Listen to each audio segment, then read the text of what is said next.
Happy Sunday అండి అందరికీ. అందరూ బాగున్నారా? నేనైతే చాలా బాగున్నానండి. మీరు కూడా బాగుండాలని కోరుకుంటున్నాను. ఈ సండే వచ్చేసి మినీ వ్లాగ్ ఏంటి అంటే, నేను 3 పూట్ల ఏం తిన్నాను అంతే సింపుల్‌గా. సో, ఏం తిన్నానో అని షేర్ చేస్తున్నా అంతే. ఎందుకు అనుకోవచ్చు మీరు, యూట్యూబ్ పెట్టుకున్నా కదండీ! వీడియోస్ చేసుకోవాలి. ఎలా అయితే ఛానల్‌ని గట్టెక్కించాలి అదే నా పని.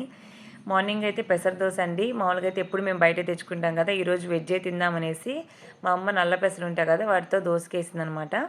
చాలామంది పెసరట్టు ఉప్మా తింటారు. నేనైతే ఇంతవరకు పెసరట్టు ఉప్మా ట్రై చేయలేదు. నాకు తినను కూడా అండి. నాకంత నచ్చదు.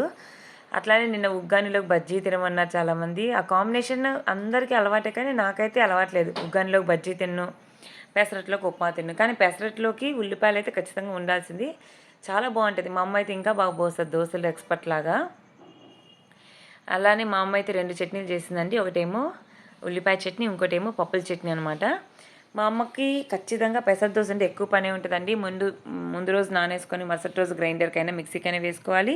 మళ్ళీ ఆనియన్స్ కట్ చేసుకోవాలి. ఇంకా 2 రకాల చట్నీలు చేయాలి. సో, ఈ పెసర దోస అనేది చాలా పెద్ద ప్రాసెసే అనమాట. సింపుల్‌గా మేము ఒక చట్నీతో తినము.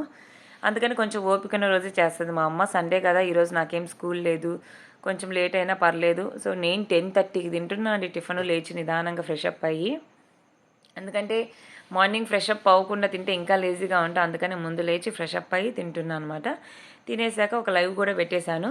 మధ్యాహ్నం ఏం తింటున్నా అంటే మా అమ్మ అయితే గోంగూర పప్పు చేసింది. గోంగూర పప్పు అంటే నాకు చాలా ఇష్టం కానీ ఈరోజు ఎందుకు కొంచెం నాకు టేస్ట్ అంత అనిపించలేదు.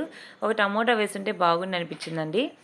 అందుకని టమోటా వేయమని చెప్పా ఈసారి మా అమ్మకి. ఉప్పు కొంచెం తక్కువై నాకు అంత టేస్ట్ అనిపించలా. ఎప్పటినుంచో చూపించాలనుకున్న నా లంచ్ బాక్స్ మీకు. ఈరోజు చూసేయండి. చాలామంది స్కూల్లో నేను తినేటప్పుడు కూడా సార్ వాళ్ళు కానీ, మేడం వాళ్ళు కానీ ఏంది ఇంత తక్కువ తింటారా చూసి అనుకుంటా ఉంటారు. పేరెంట్స్ కానీ కొంతమంది అంటూ ఉంటారు. ఇదేం తక్కువ కాదండి. యాక్చువల్‌గా ఇదొక కర్రీ బాక్స్ అనమాట. అంటే మా తమ్ముడు ఒక లంచ్ బాక్స్ తెచ్చిచ్చాడు. దాంట్లో ఇది కర్రీ బాక్స్. నేను ఈ కర్రీ బాక్స్‌ని లంచ్ బాక్స్‌గా యూజ్ చేసుకుంటున్నా. దీంట్లో అన్నం ఇలా లూజ్‌గానే పెట్టాను. దీన్ని నేను ప్లేట్‌లో ఏసి కూడా చూపిస్తాను. ఇదేం తక్కువ కాదండి. కరెక్ట్‌గా సరిపోతుంది నాకైతే. కర్రీ బాగుండి, బాగా నచ్చిందనుకో ఇంకొంచెం తినాలనిపిస్తది. కర్రీ బాలేపోతే నిజంగా ఇందులో కూడా మిగిలిపోయిద్దనమాట. సో, ఇందులోకి పప్పేసాను. నాకైతే ఈరోజు ఆవకాయ పచ్చడి గానీ, టమోటా పచ్చడి గానీ లేక భలే బాధపడ్డా అండి. తినలేక ఈ అన్నం గూడా సగంలో వదిలేసాననమాట. సగం తిని సగం వదిలేసాను. చూసారు కదా! అటు పక్క పెట్టేశాను. అసలు ఒట్టి పప్పు కలుపుకొని తింటే పప్పేమో సప్పగా ఉంది. అన్నంలోకి ఏమీ లేవు పచ్చళ్ళు గానీ, ఆవకాయ గానీ. ఇంకా నాకు మధ్యాహ్నం, సాయంత్రం గూడా ఇంకా పెసర దోస, అన్నం, పప్పేనండి. ఇంకా మళ్ళీ అవి ఏం తింటామనేసి ఒక యాపిల్ కడుక్కొని యాపిల్ తినేసాను. మా నాన్నయితే దానిమ్మ, యాపిల్ తెచ్చారనమాట. యాపిల్ తినేసి ఇంకా అలా పడుకున్నా. సో, ఇదండి సండే మినీ వ్లాగ్. వీడియో నచ్చితే లైక్ చేయండి, షేర్ చేయండి, సబ్స్క్రైబ్ చేయండి.